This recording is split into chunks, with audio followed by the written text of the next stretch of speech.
And I welcome you today to a wonderful event. We're so happy to have the two Susans with us today, Susan Wittig Albert and Susan Tweit. Distinguished writers both, not strangers to the collections. Susan, of course, as many of you know, had a career here as an English professor and as a member of the university administration. And before she left us for greener fields, literally and metaphorically.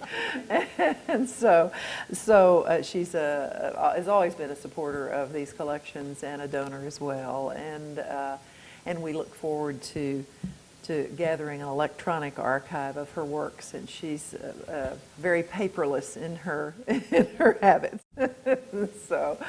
So this will be an occasion for us to work in a slightly new way. I'm going to introduce both the Susans because they will be trading off and doing readings from their works, from their latest works, I guess. You're reading from Together Alone and also from Walking Nature Home. Most of you know both of these writers, but in case some of you here do not, I'd like to just give you a few very broad strokes. In 1985, Susan Wittig Albert left her career as a university English professor and administrator at what was then Southwest Texas State University and began working full-time as a novelist. Her books include The China Bales Mysteries, The Cottage Tales of Beatrix Potter, and the Robin Page Victorian Edwardian mysteries that she wrote with her husband Bill Albert. Working together, the Alberts have written over 60 young adult novels. Susan's latest project, that's just in case you all are feeling that maybe you're not getting quite enough done. You can just take a page from this book. So that's 60. I wasn't 16, it was 60, I said. Anyway, Susan's latest project is a series of historical mysteries, The Darling Dahlias, set in the 30s, which sound wonderful. Dahlias, it's a 30s kind of flower. Susan's earlier nonfiction work includes work of her own, study of women who left their careers, and Writing from Life, Telling Your Soul Story, a guidebook for women memoirists. That book led to the founding of a very important organization, the Story Circle Network, in 1997. She's edited 2 anthologies for the Story Circle Network, With Courage and Common Sense in 2004, and What Wildness Is This? Women Write About the Southwest in 2007. We were very happy to include that in our series, our Southwestern Writers Collection series with the University of Texas Press. That was 2 years ago, I can't believe it. Her latest nonfiction work is Together Alone, a memoir of marriage and place. Another memoir, An Extraordinary Year of Ordinary Days, I love that title, will appear in 2010. We're also happy and honored to include Together Alone in our Southwestern Writers Collection series. Susan currently serves as the editor of Story Circle Book Reviews and helps to coordinate SCN's online class program. She has 3 children, 8 grandchildren, and 2 great-grandchildren, astonishingly. Snaps for Susan. She and Bill live in the Texas Hill Country where she writes, gardens, raises a varying assortment of barnyard creatures, which I would love to talk with you about, having been a barnyard creature raiser myself at one point in another lifetime. In Together Alone, she talks about her experience with place and marriage and separateness while creating a home in the Texas Hill Country with her husband, who is also, of course, her writing partner. The book explores questions central to every marriage, how we become truly rooted and grounded in the places that we call home, and also how 2 partners can maintain and commit to each other and still maintain their own separate identities. I know you'll enjoy the readings from Susan. Albert. Susan Tweit has also been here before. She's the author of 12 books, although trained as a field ecologist, living now in Colorado. She's written 12 books that explore the interrelationships that form what Aldo Leopold called the community of the land. Her work has appeared in magazines and newspapers, such as Audubon, Popular Mechanics, Hill Country News, the Los Angeles Times. She's been heard on the Martha Stewart Living Radio Network as well. She's taught workshops in colleges, universities, and writing festivals, from the University of California, Riverside, to Miami University of Ohio, to Wofford College in South Carolina. She's a member of the Story Circle Network, Women Writing the West, and the Colorado Authors League. Her most recent nonfiction work is Walking Nature Home, A Life's Journey, also a UT Press production, just out. It explores the intuitive connections between natural processes and the functions of the human body. She maps her struggle with autoimmune disease, documents her path to healing. In this beautiful, moving memoir, she describes how the love of the natural world, of her husband and family, and of life itself transformed and saved her own life.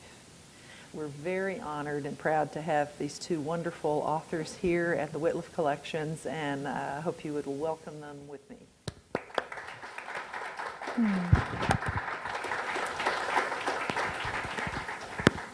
Steve, Connie, somebody, will you tell us how much time we have?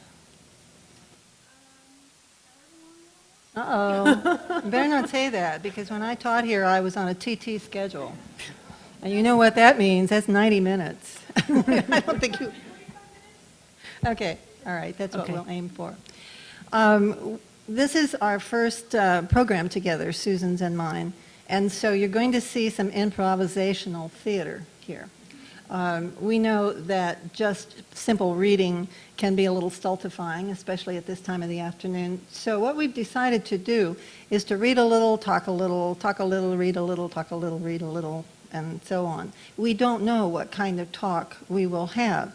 It's a conversation. We hope it'll be a conversation about the content of the material that we have here, but also about some of the things that we share as memoirists. As women memoirists. This is, as you probably know, an important and growing field that is fairly new. We're talking mid-90s here with some earlier exceptions, but these are important times for women memoirists, so we may get off into that just a little bit.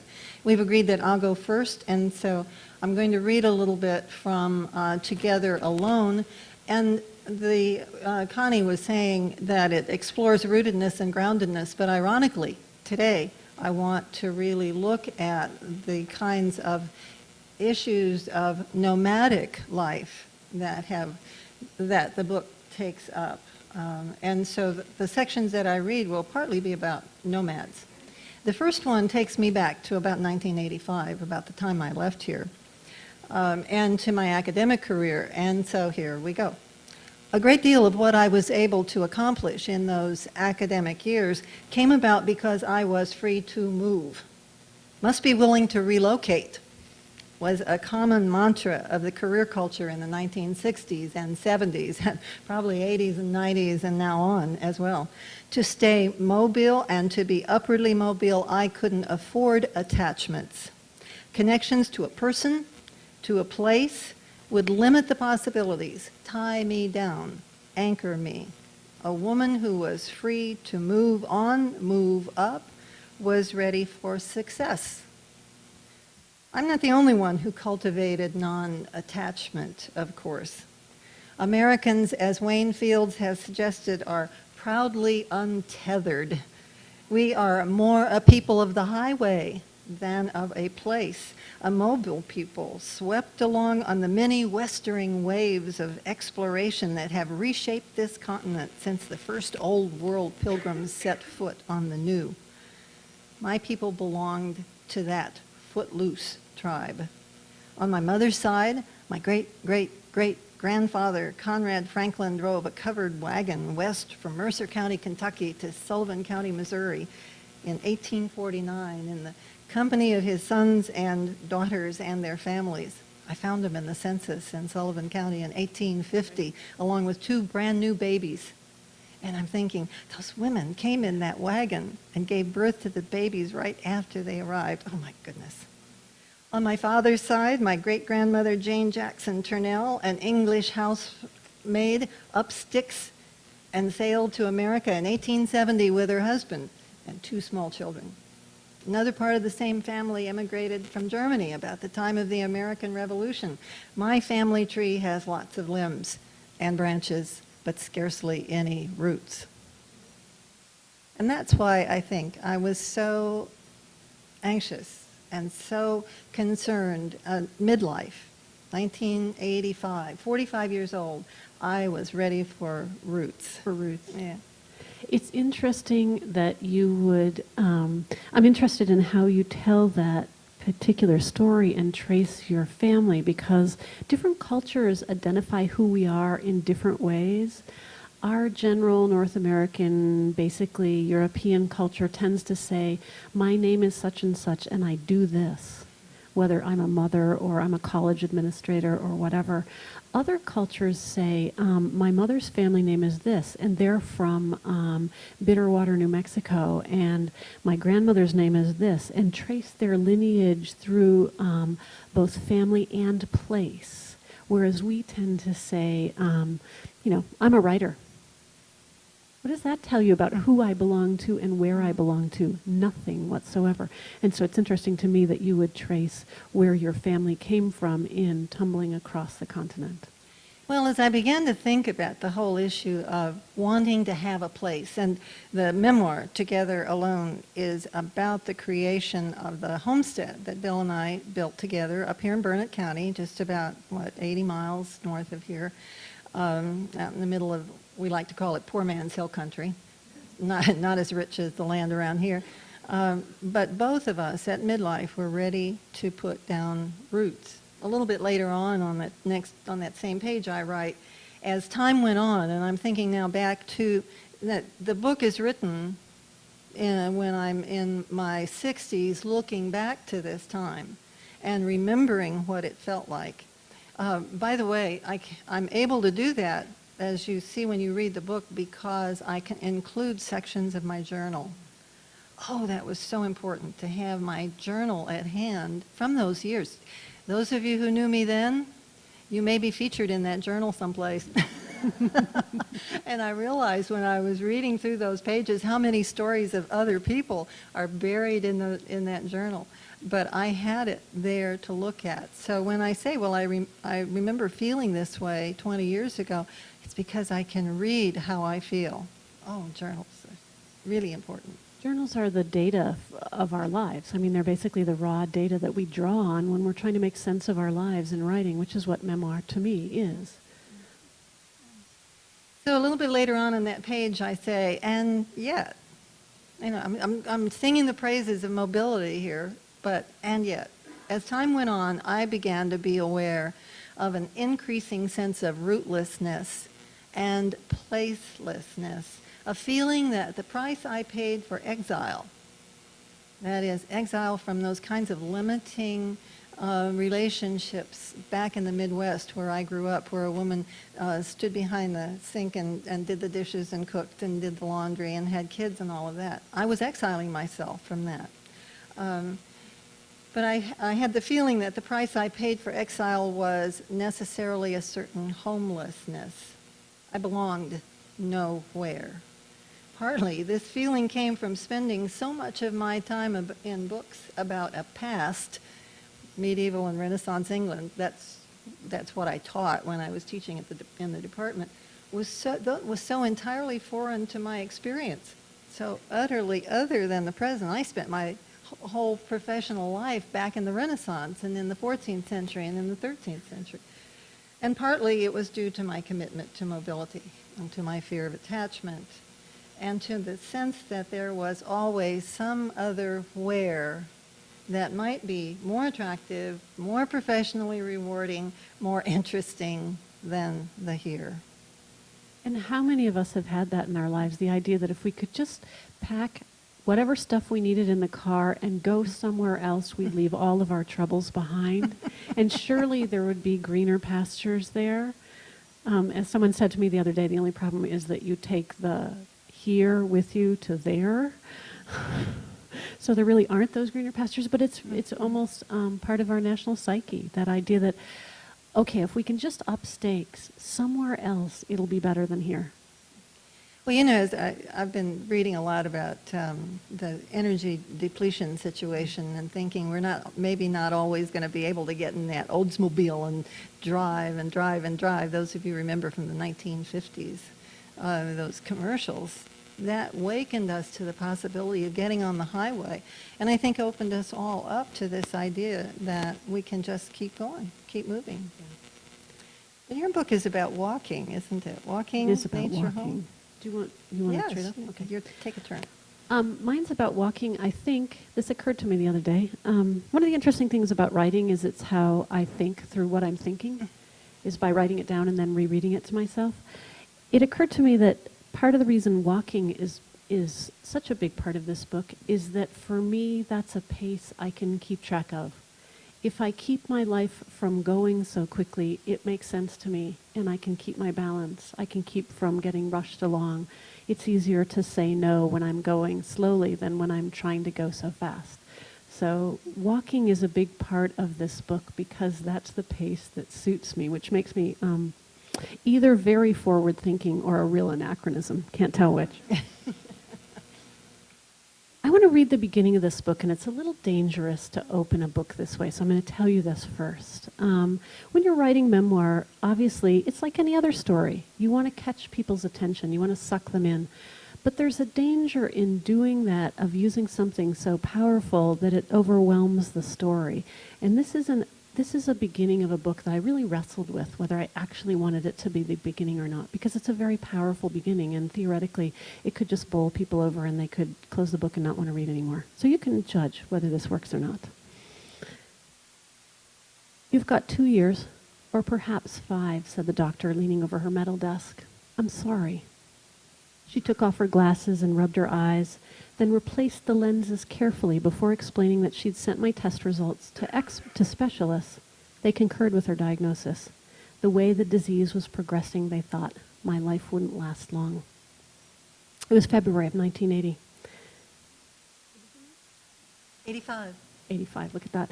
It was February of 1980. I was 23 years old, attending graduate school while working for the U.S. Forest Service, married to my college sweetheart, and at the beginning of what seemed like a promising career.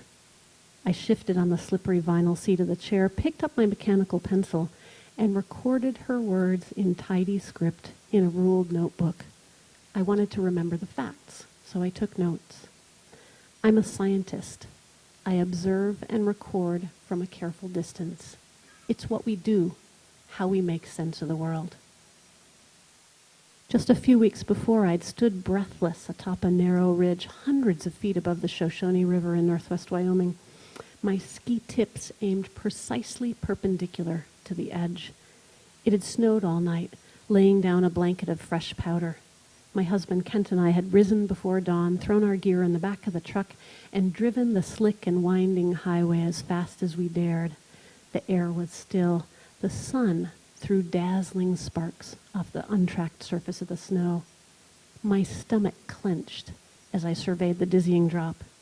"Go," said Kent from behind me. I took a deep breath, flashed a smile over my shoulder, leaned forward, and plunged into an explosion of powder. Hours later, snow-crusted and sweaty from repeating the climb to the top of the ridge and the exhilarating ride down, I climbed into the truck. If you had asked me, I would have said I was perfectly happy, but my body knew better.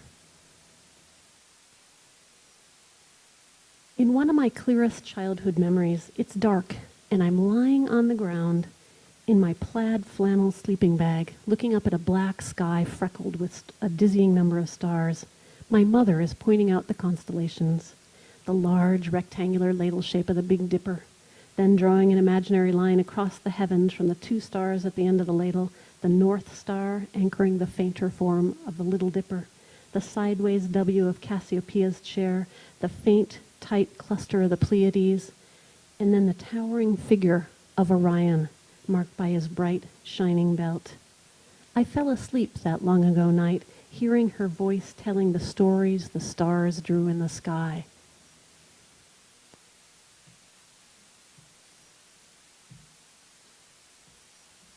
So as I said, there's a danger in starting out a memoir with such a sort of jarring, difficult kind of incidents. But for me, the point in which I was diagnosed with what's probably lupus, not that the name matters, as a young adult was the beginning of my life in a certain way. And it was the beginning of learning who I was and what mattered most to me, how to live a life with a particular kind of health that makes it necessary for me to pay attention to myself in a way that we don't always have the grace or burden of doing.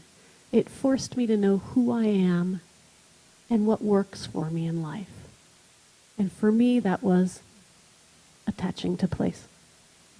Well, as a reader, and gosh, I read a lot of memoir these days.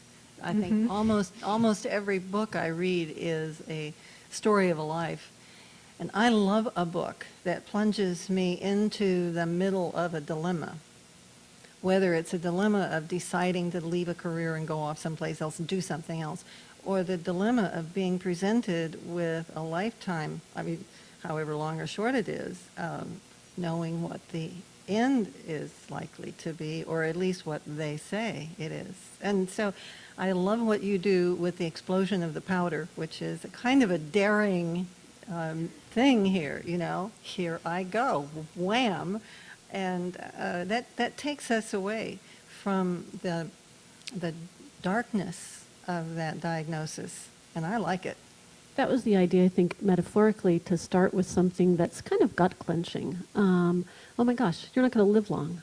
Who wants to hear that when you're in your early 20s? I mean, we're invulnerable then, right? Aren't we? I think I remember. It's a long ways back now.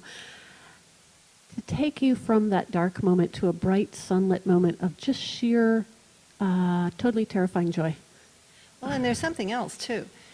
Memoirs are written from the present into the past. You're writing this book. You're not dead yet.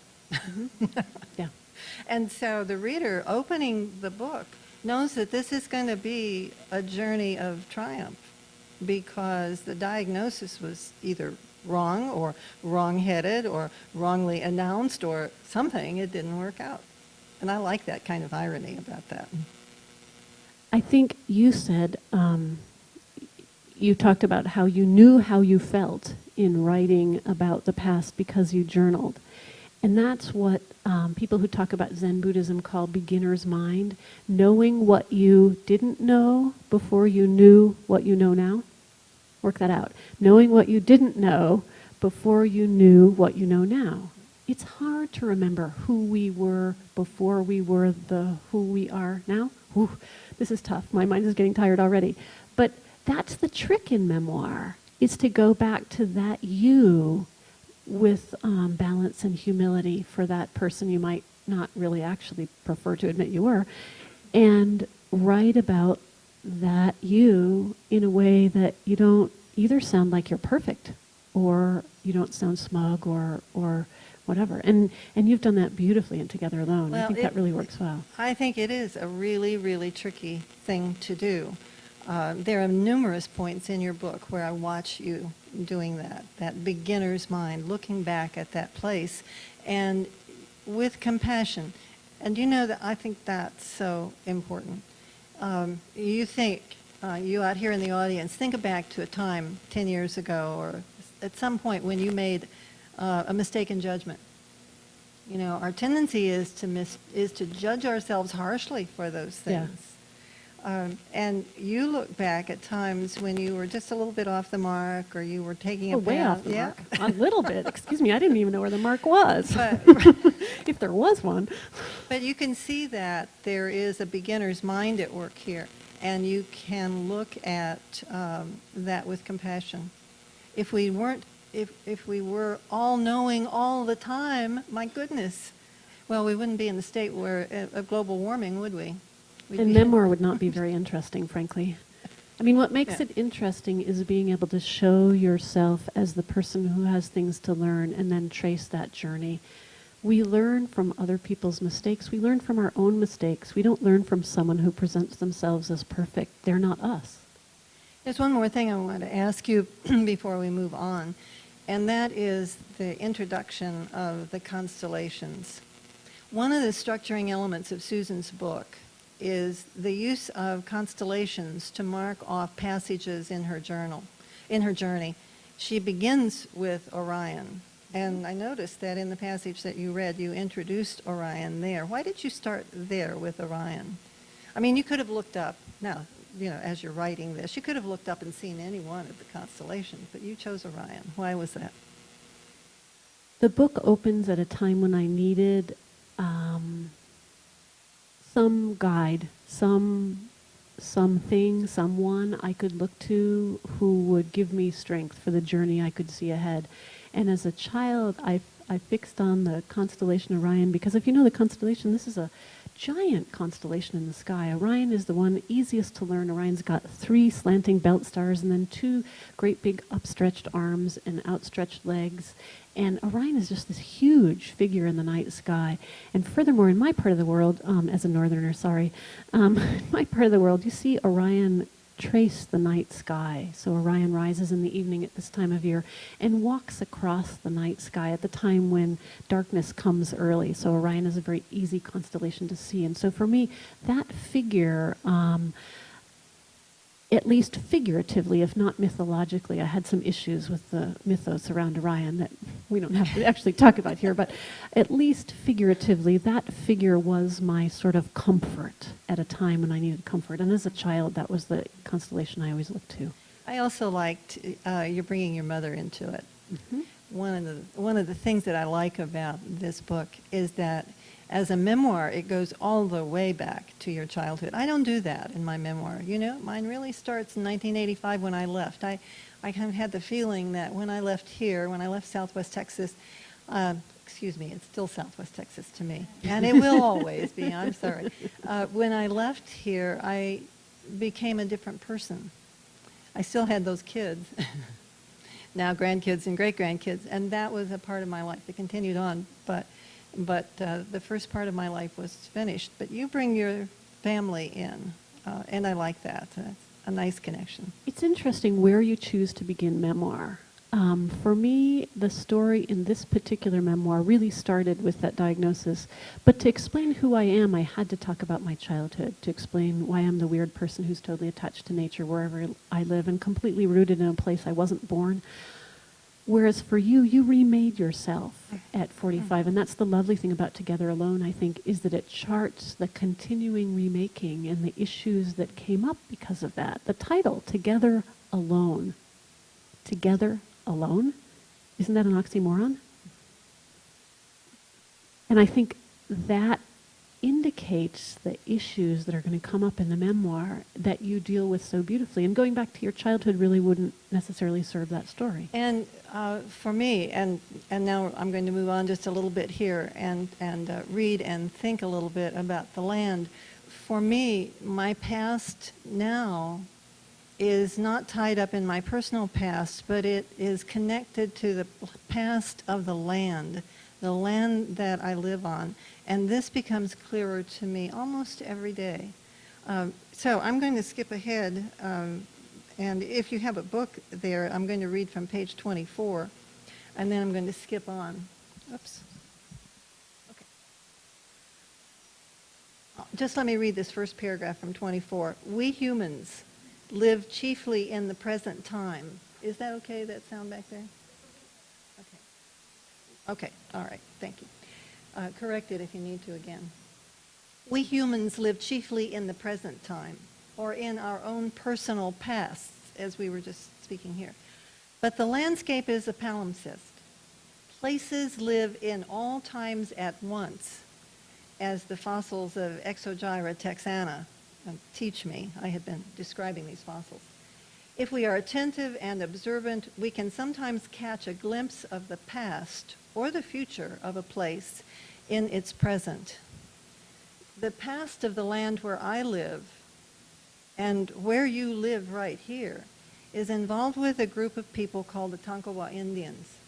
They were nomads, and they moved up from South Texas, down below San Antonio, all the way up almost to Dallas-Fort Worth, and they moved back and forth in a kind of a ritual walkabout from during the seasons of the year. And the place where we live abuts a campground where they came to camp by what they called Indian Springs, or what the later settlers called Indian Wells. Earlier in this text, I was describing tourists, people who come briefly to a place and stay there and then go on again. And I say it isn't fair of me to call the Tonkawas tourists, although in a sense that's what they were. For while they did not settle in one place, and while they were nomads, they were scarcely visitors. For centuries, they and their ancestors moved all through what is now Central Texas, as knowingly as the foxes and the mountain lions and the owls. They knew its hills and canyons and river bottoms intimately. They knew every native berry, every edible root, every healing herb. They knew the nature of the land, its geography, its history of human habitation.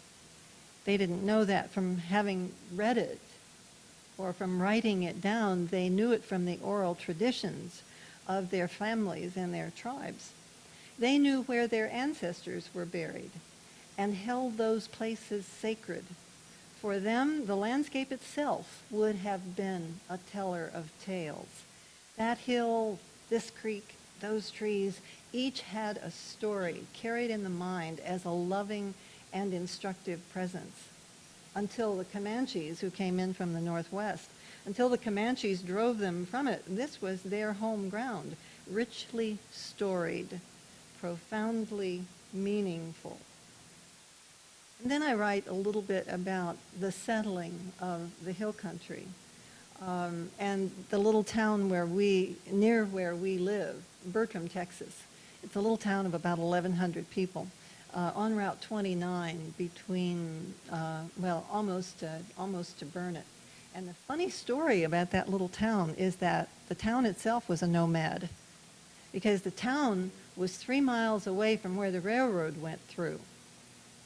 So they put the railroad through, and the people over in Bertram looked up and said, "Wait, we've been missed.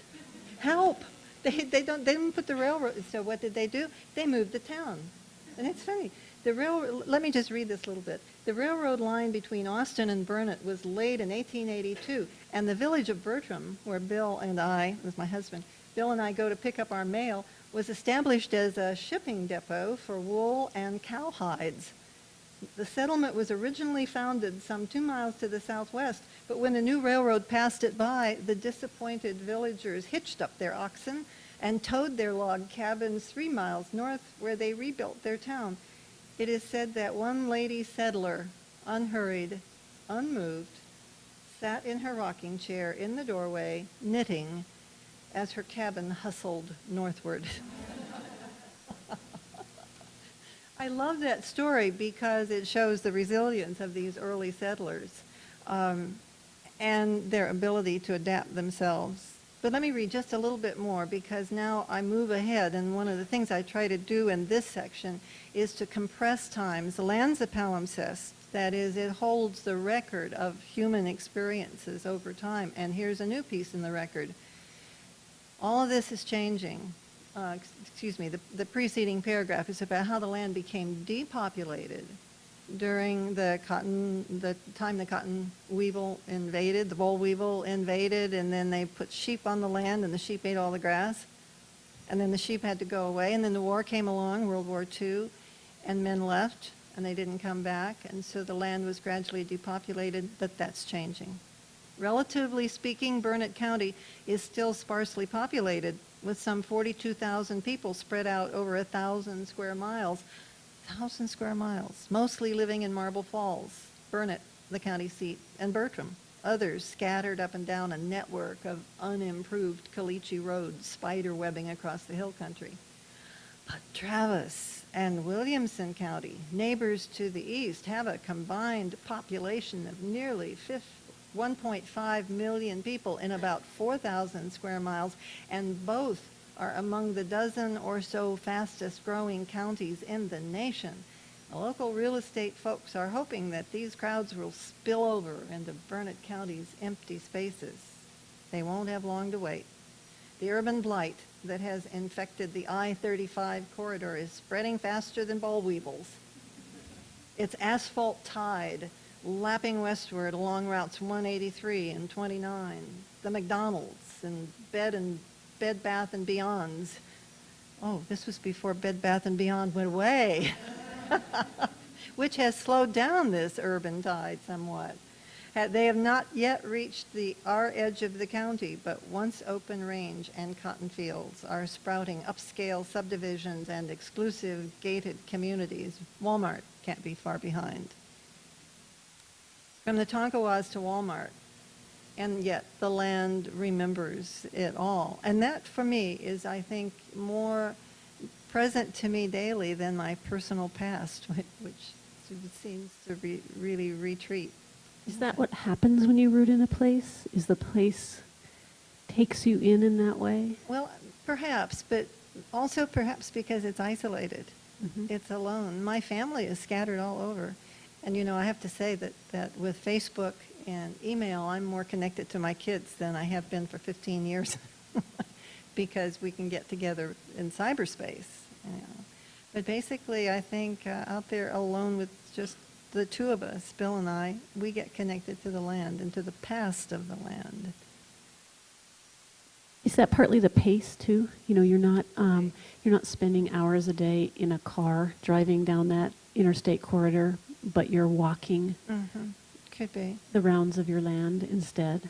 I think sometimes that we lose ourselves in our relationship to the larger community the more time we lock ourselves in cars and spend our time hurtling up or down one or the other road quickly to get somewhere. What kind of connection is there besides the connection to your heated car seat or air conditioning or whatever? How much of the land do we see as we do that? And when we get to there, what kind of connection do we have? I'm just fascinated with the idea that at 45 you said, okay, I'm throwing over this life. I'm going to build a new one. And then you and Bill spent 3 months wandering, and you came to, Burnett County, and that was where you rooted. It's really interesting to me, and then delved into it so deeply. Are there Tonkawa names? I'm sorry? Are there Tonkawa names left? No, there may be a few on a reservation, and I think in Oklahoma. I looked them up on the internet and did as much research as I could, but they don't exist as a recognized tribe. Recognized tribe now. Yeah. It's interesting to think about who the land remembers. Does Susan and Bill's land remember the Tonkawas? I bet. And what does that mean for a land to remember? We think of memory, we think of stories as solely a human kind of construct. As a biologist, I can tell you that something fascinating we're learning about other creatures, even plants, is that it turns out they actually have language and behavior. Who'd have thunk?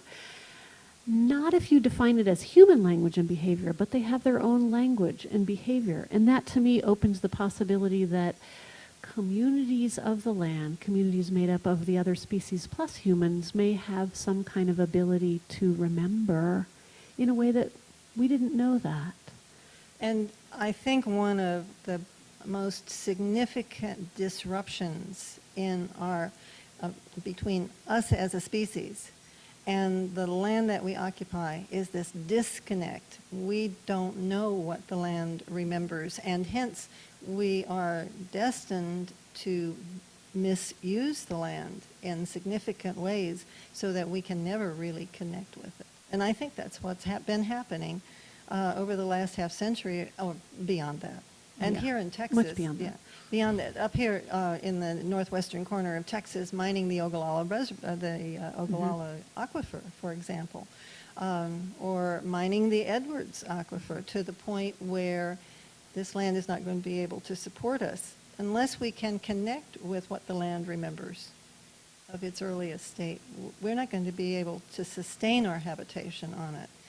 And I think one of the things I learned is to focus on when I was writing the book, and I have been trying to focus on it ever since we moved out there, is in what ways do we connect deeply to the land, and how can we then develop a sustainable life on it?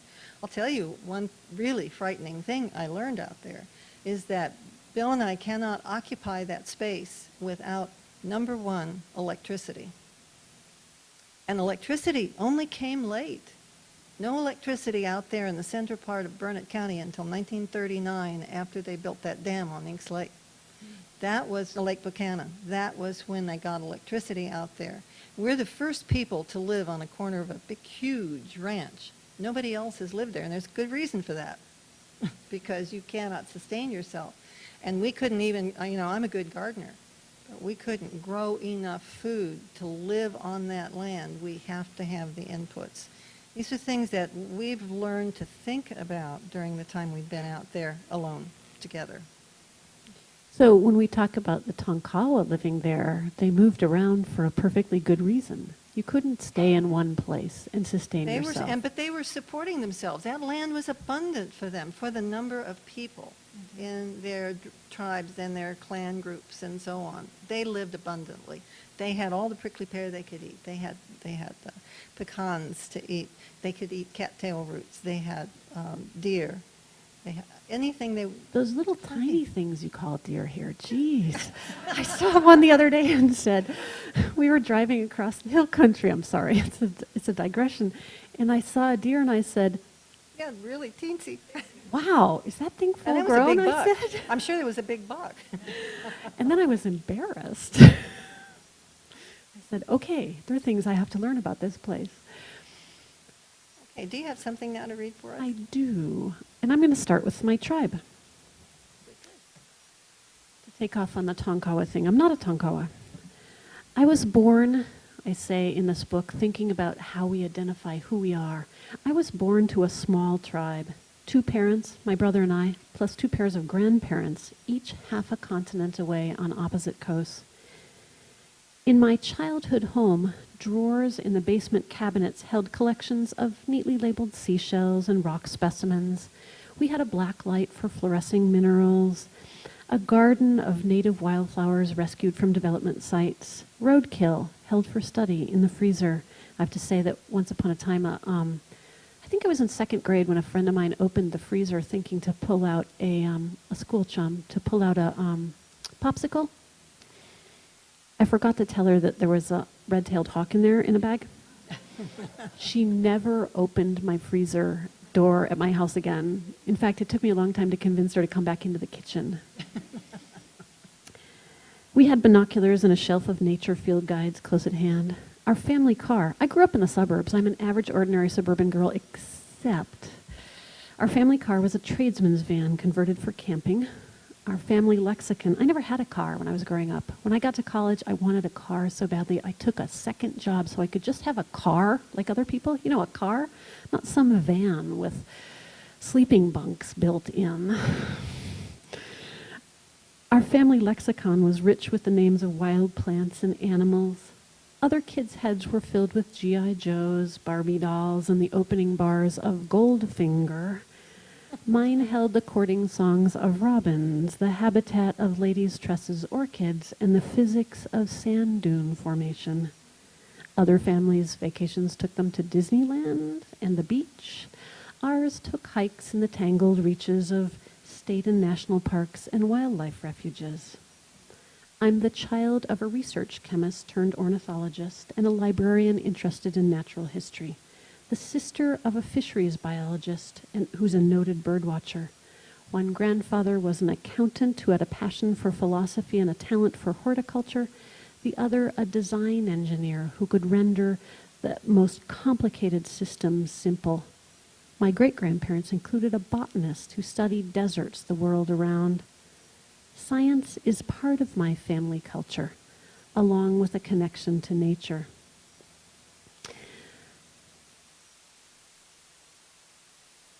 Can I just say Yes. that I was reminded of Darwin's son asking a friend of his, where does your father keep his barnacles? Yeah. I think a part of memoir that's important is identifying who we are. And usually we do that by telling stories about ourselves. Sometimes in order to explain the stories, it's important to sort of lay it out plainly. When I talk about being a perfectly good suburban kid, well, that's true, except there's this large exception.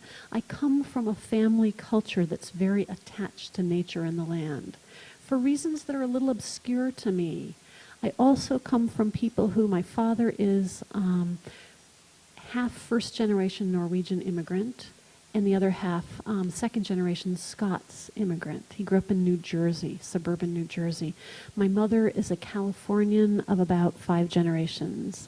Part of her family came to California in the gold rush. Why they would be people so attached to nature, so attached to, well, science is easy, they both come by it naturally, but why they'd be so attached to nature study is a little bit of a puzzle.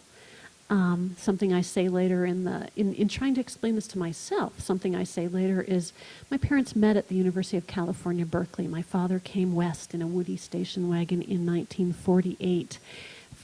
Fresh off a degree at Massachusetts Institute of Technology, never been west of, actually, I think, New Jersey in his life before.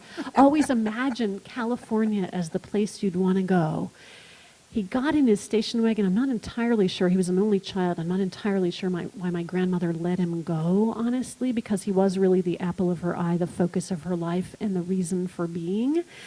But for whatever reason, she let him go in his Woody station wagon. He drove to California, went to school at UC Berkeley, my mother's neighborhood college. She lived 4 blocks away. They met. They fell in love. They dated by going on hikes and going camping because my father, as the child of Norwegian and Scots parents, is so cheap. He squeaks when he walks. I'm not kidding. This is a man who, all my childhood, perfectly nice suburban childhood, my father biked 5 miles to work in Illinois where it gets cold in the winter in his lab coat. My childhood friends' fathers got in their Cadillacs and drove to work. That seemed really sensible to me. No, my father got on a bike because it was cheap. He bought milk at the gas station on the way to work because back in those days, milk was a promo to buy gas. And a gallon of milk was very cheap, and then he stored it in his lab refrigerator all day. I gave up drinking milk when I was 8 because it smelled like his lab when he brought it home. Those are the stories we tell in memoir to identify who we are. My parents really were attached to nature, I think, because my dad was cheap and those were their dates. They fell in love walking the trails at the Strawberry Botanical Garden up above the UC Berkeley campus. What an accident is that? But the roots that gave me turned out to be sustaining. I thought you were going to read the next paragraph. Oh, you want me to? So, no, may I? Yeah, go. I'd like to. It's a lovely paragraph. Well, I didn't want to go on too much. And I have my book open to it, so here we go. I am a child. This is the next paragraph that follows on about science is a part of my family. Now think about it. Science is a part of my family. But she says, I'm a child of Virgo as well. And now we know that she's gone into pseudoscience, right? Excuse me, it's just a different system of knowing. Absolutely. I said that with irony.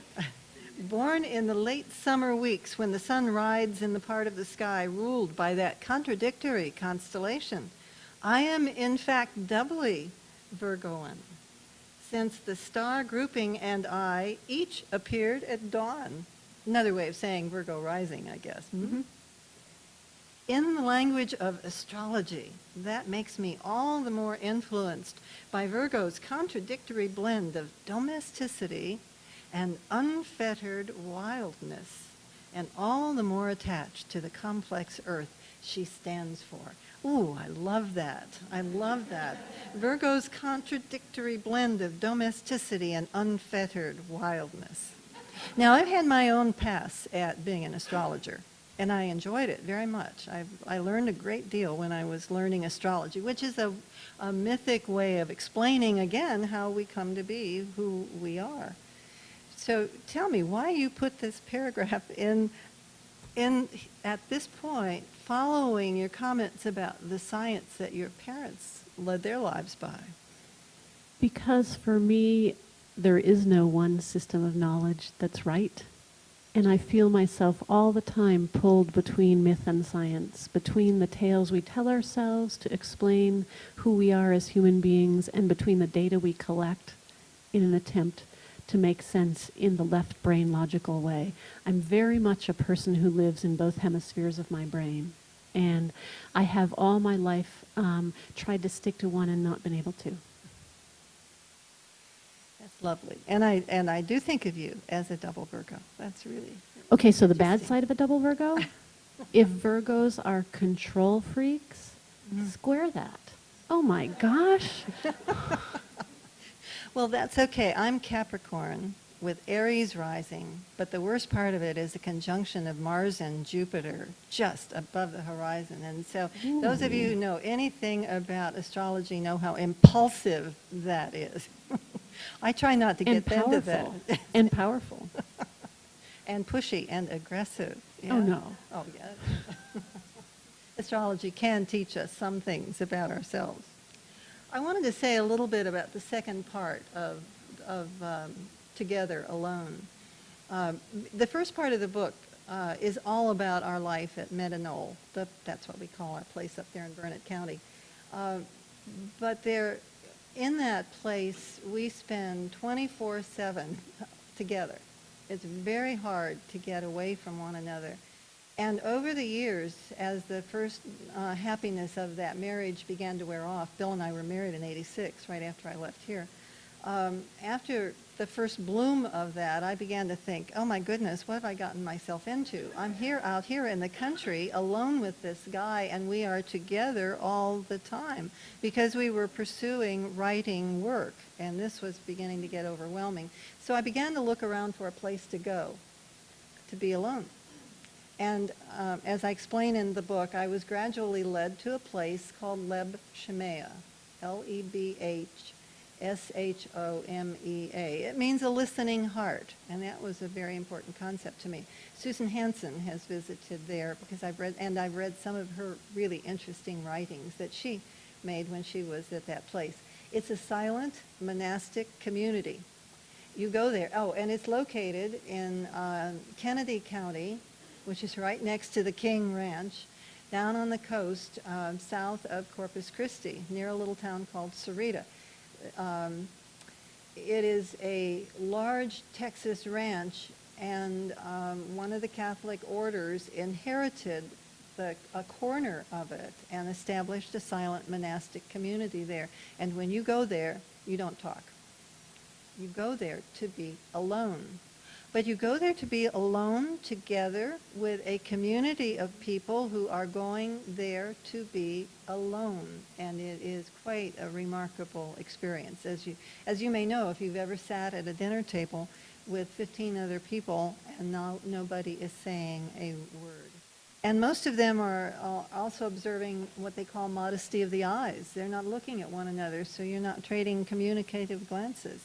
It's a very interesting experience. And so the second part of the book is about my experience in going away to be alone and yet finding myself together with all these other people who have Gone away to be alone. together, to be alone. And it's a beautiful place, and I have really enjoyed the setting there. Well, it's pretty doggone hot. But again, once I got there and began doing some reading and some thinking about the history of the place, I discovered that it was had been the homeland of another dispossessed people, the Karankawas, Indians who were actually exterminated in the middle 1800s. They are displaced people. And they reminded me of our own modern culture, which is rootless and lost, and reminded me also that we can lose our homes And so I wrote this paragraph, which strikes me with even greater irony. I don't know if you watched Frontline last night, but it was about people losing their homes due to this economic downturn. But even we privileged Americans can see what happens to people who have lost their place. Look at the victims of Hurricanes 2005, Hurricanes Katrina and Rita. People who can never return to the homes, to the neighborhoods, to the city they loved, at farmers who have lost their family farms, at homeless people who have suffered a complete disconnect from society. If even our placeless culture can feel the desperate, despairing pain of loss of place, isn't it likely that native peoples more deeply, more intimately connected to the land than we felt an even more excruciating pain like that of an amputation? That became even more powerfully present to me when I went down there, and in silence sat there and thought about, reflected on the people who had lived there. Another important thing that happened down there was also connected with this idea of people who are not in place and people who are moving from place to place. I woke up one night, I heard voices outside. I went out there, and the priest who is in charge of the community was talking to 3 people who have just walked out of the wilderness. They were illegal aliens coming up the corridor there, on their way up to Houston, wherever, and he was counseling them. They were homeless people moving away from the home where they loved. And it reminded me of all of us, in migration, moving all the time. Nomads, no matter how deeply we want to be rooted. And we stand in danger of losing our places.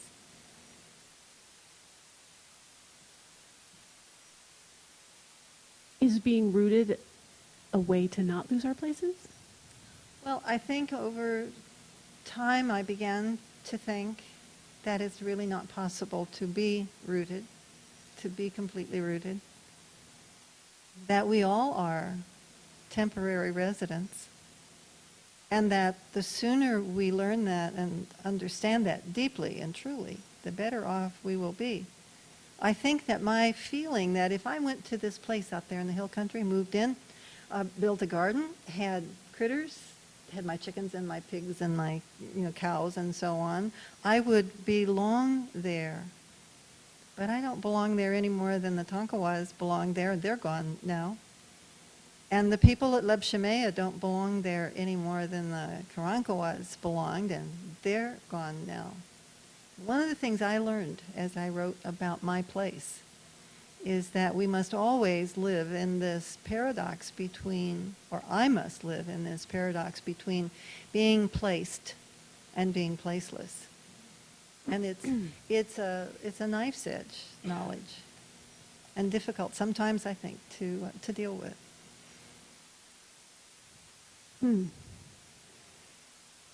We could have a long discussion about this. I can see that. It seems to me that one of the things in Together Alone is that you find your places. I find It's a not place, just yes. one. Yeah.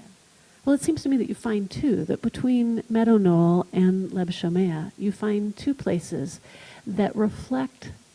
We so often think of ourselves as a person, but we have so many facets to ourselves.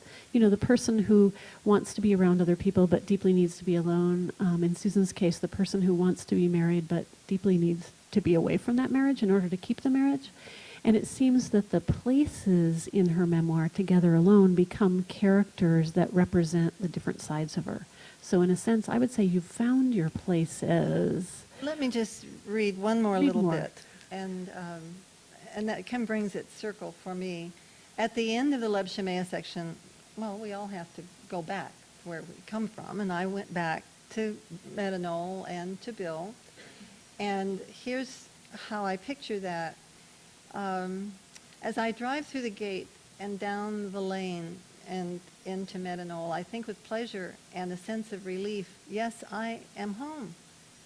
I'm home again. but then so quickly that it is not a second thought, but a stumbling into the real meaning of the first. No, I am home. Home is where I am. And that is right and good and true. And then a little later on, I'm thinking aloud about the relationship I have with Bill, and I'm thinking that home is where we are. It could be a car. It could be a car parked beside a parking lot because we don't have a home. But that is where I am, where we are.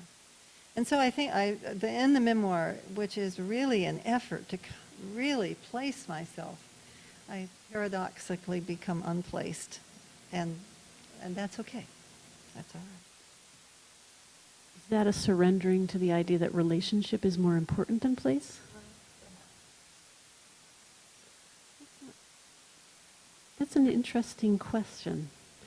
And I think as my response to that in finishing reading, it's interesting the parallels that happen here. One of the things that Walking Nature Home is a memoir about coming home to place. I know where I belong, or think I do, in my arrogance perhaps. And it's just taken me a while to engineer getting my household to move there. Takes me pretty much the whole memoir. And once I get that done, I'm happily placed and don't intend to ever live anywhere else, thank you very much. And in fact, if I can figure it out, I'm going to be buried in my front yard. In my favorite Pendleton blanket. Forget this embalming and all that stuff. I want to return to the soil that I believe is my home. In the last chapter really talks about what a day in my place is like for me, why it feels so at home, what feels so affirming and life-sustaining about it. And interestingly enough, here's one section. As the sun sets behind the peaks to the west,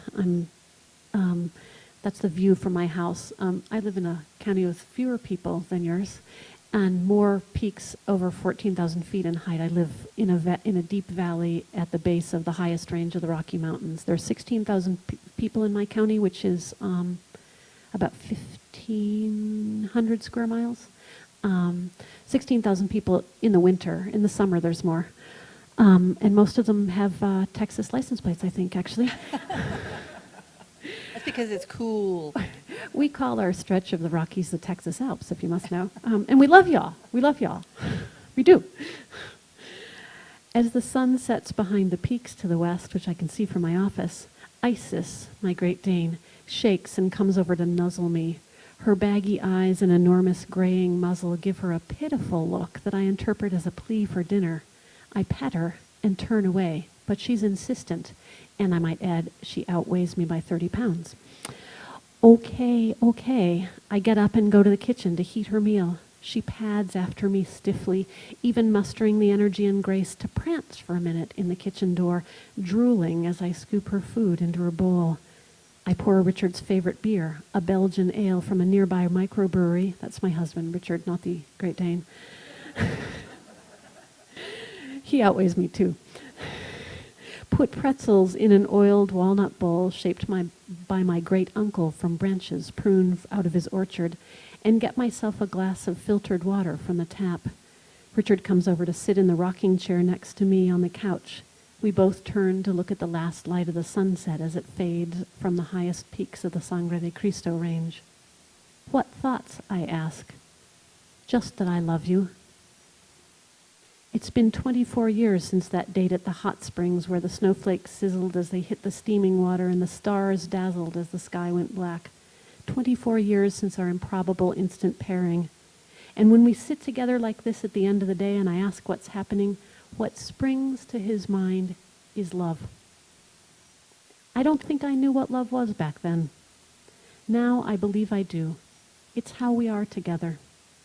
The way his face lights up when I walk into a room, his hand reaching for mine. The fact that our bodies, though altered by the years, still fit together like paired puzzle pieces. That we can be comfortable in silence, yet eager to hear what the other has to say. It's that sitting side by side at the end of a long day. When I ask what he's thinking, he says that I love you. And I know he means it. Thank you. Thank you. Why don't we leave that there and ask people if they have questions? Anybody have a thought or comment? Yes, over here.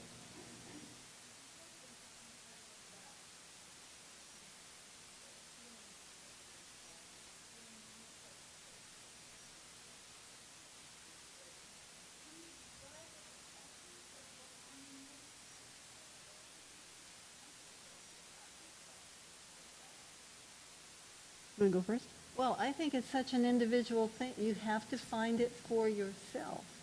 For me, it involves connecting with the past of the land and how the land how I can live on that land.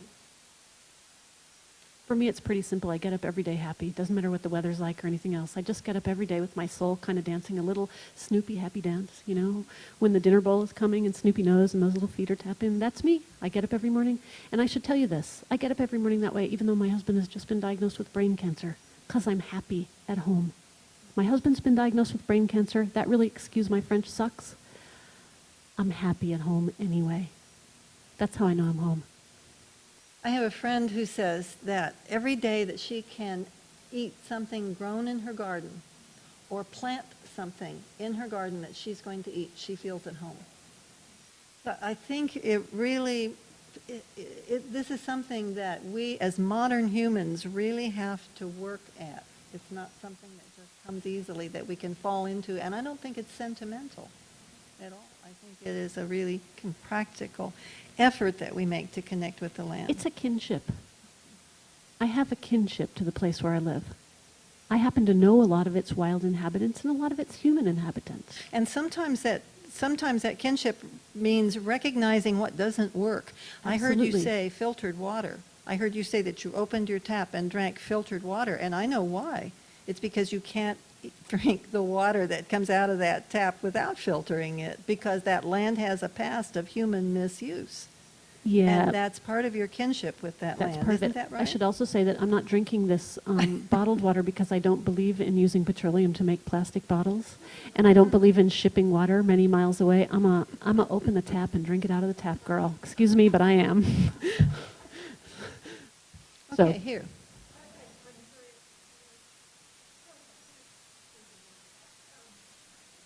I'm Susan A, and she's Susan T. yeah.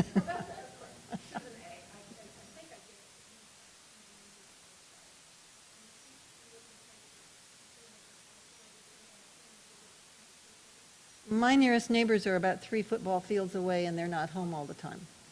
They're behind me. I can't see them. I look out across, probably about 40 acres of emptiness. I live on a restored mountain bunchgrass grassland on half a block of decaying industrial property right smack in downtown Salida, Colorado. My view of the mountains is right across the Safeway parking lot. I have no television because I get to watch all my neighbors all the time. Yahoo! I live in town because I didn't want to be another yard light in the wildlife habitat outside of town, and because I like to walk everywhere. Well, you don't have to turn a yard light on. We don't have a yard light. I know, you guys are different. But seriously, you know, it's a different compromise, the being home for each of us. For me, it has to be in town. I don't want to have to get in my car and drive somewhere if I have to be somewhere. Everything I need is 3 blocks away. That's really important. And I think as I grow older, I'm not going to be able to stay on that land in that isolated place forever. So yes, we all have to make those kinds of trade-offs and think ahead about that. But We're only about 3 miles from Bertram, but I couldn't ride it on a bicycle. Not on that country road. Ooh, you should see the road right now, too, boy, but after it's a this mess rain. after the rain. Oof. But bless that rain. Bless that rain. Oh, yeah, absolutely. A thing I think we hold in common is all the things we've done to restore the pieces of land we live on, to bring them back to health in the broader sense of health, in the sense of restoring the native species and their ability to live as a community without lots of inputs from mowers and fertilizers and things like that. Other questions, thoughts? Okay, going. All right. Uh-huh. Go for it.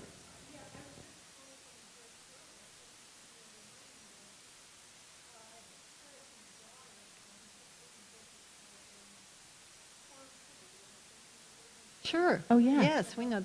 Yeah, Mhm. yeah, And she lives in Oakland, California. yeah. Absolutely. And it's a wonderful book, and people are talking about that book and blogging about that book. It's called Farm City, and what's her name? Yeah, Novella Carpenter. That's right, Yeah. Novella Carpenter. That's a good book. Oh, cool. Another book, let me mention, is called No Place Like Home. It's a collection of essays by Linda Hasselstrom, Hasselsstrom, Linda Hasselstrom.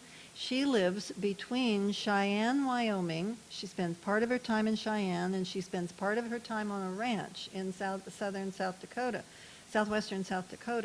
And she is dealing with these issues of community and isolation, of what compromises you have to make to live in a community. She lives in an industrial part of town, and is faced with all the issues of neighbors and neighboring crack houses and so on, while at the same time she has this wonderful ranch, but is also faced with the prospect of development all the way around that ranch and the misuse of local water and so on. So I think we need, I love these books that people are, especially women, are writing about being placed. Another one I think of is Barbara Gates, Already Home, it's called, and she lives in Oakland and isn't farming. It's a very urban book. Yeah.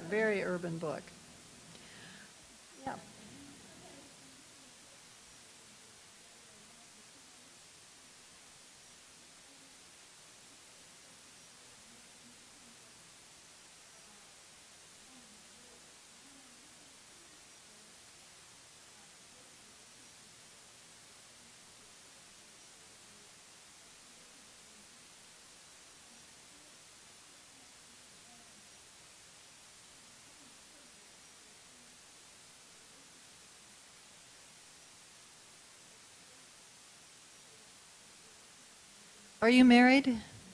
Are you married? As a woman who has been married several times, I would say that I am far more independent in this marriage, even though it is a 24/7 marriage, than I have ever been, because I can chart my own course. And I would say you probably have to read the book before you can make a judgment of that kind. I've been talking about moving around, nomadism, as well as becoming rooted. And I'm not sure how much that has to do with being an independent woman within a full-time marriage. I also work with my husband. That is, we write books together. So there is a partnership there. I think it's a hard thing, finding independence, creating independence within a partnership. I would say that the sections Susan has read have not necessarily reflected her voice as a whole in the book as an independent person, but I think that's one of the wonderful things about Together Alone is her ability to define a marriage as a place where you need separate space, where you need separate time, where you need to be away from each other in order to stay in the marriage. One of the beautiful things about the book is how you weave that together. That's it. Thank you all Thank very, you. very much for coming.